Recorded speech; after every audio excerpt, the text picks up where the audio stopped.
ये writ petition जो है, इसमें मुख्य रूप से मध्य प्रदेश नगर पालिका निर्वाचन नियम 1994 के नियम 5, नियम 2 सब क्लॉज एम, नियम 6 सब क्लॉज 2 इसे चुनौती दी गई थी। ये नियम जो है ये असंवैधानिक है और इस नियम के तहत जो electoral roll revision programme state election commission ने जारी किया है वह भी असंवैधानिक है। और इसे असंवैधानिक कहने के लिए हमारे द्वारा यह आधार प्रस्तुत किए गए थे कि एक वार्ड का जो मतदाता है वह किसी भी नगर निगम के वार्ड से चुनाव लड़ सकता है, परंतु उसे जब इलेक्टोरल रोल पे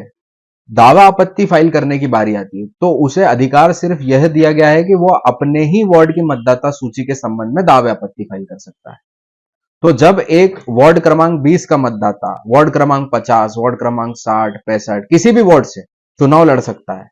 तो फिर जिस वार्ड से वह चुनाव लड़ रहा है आखिर वह उस वार्ड के संबंध में, उस वार्ड की वोटर लिस्ट के संबंध में दावा आपत्ति दायर क्यों नहीं कर सकता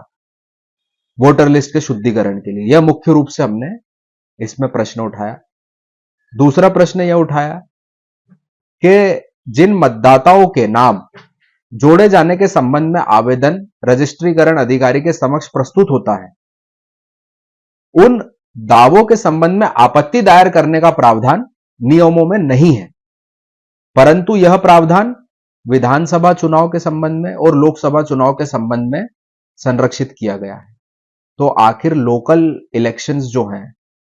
municipal election, municipal corporation, municipality, panchayat के इलेक्शन, तो यह अधिकार आखिर इनमें क्यों नहीं दिया गया, इन नियमों में क्यों नहीं दिया गया।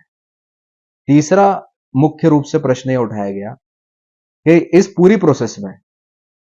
जब भी एक मतदाता का नाम मतदाता सूची में जुड़ना है अथवा विलोपित होना है,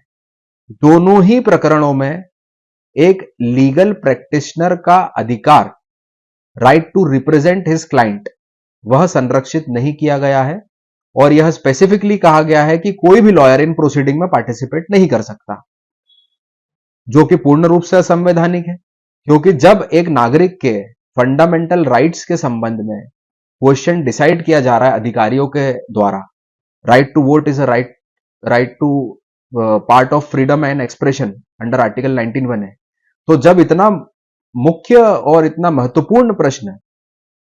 निर्धारित किया जा रहा है तो उस समय एक लॉयर का अधिकार, एक एडवोकेट का अधिकार क्यों नहीं संरक्षित किया गया है नियमों में कि वो अपने क्लाइंट को रिप्रेजेंट कर पाए। तो यह मुख्य रूप से जो है बात हमने याचिका में उठाई थी, यह मुख्य प्रश्न हमने याचिका में लिए थे।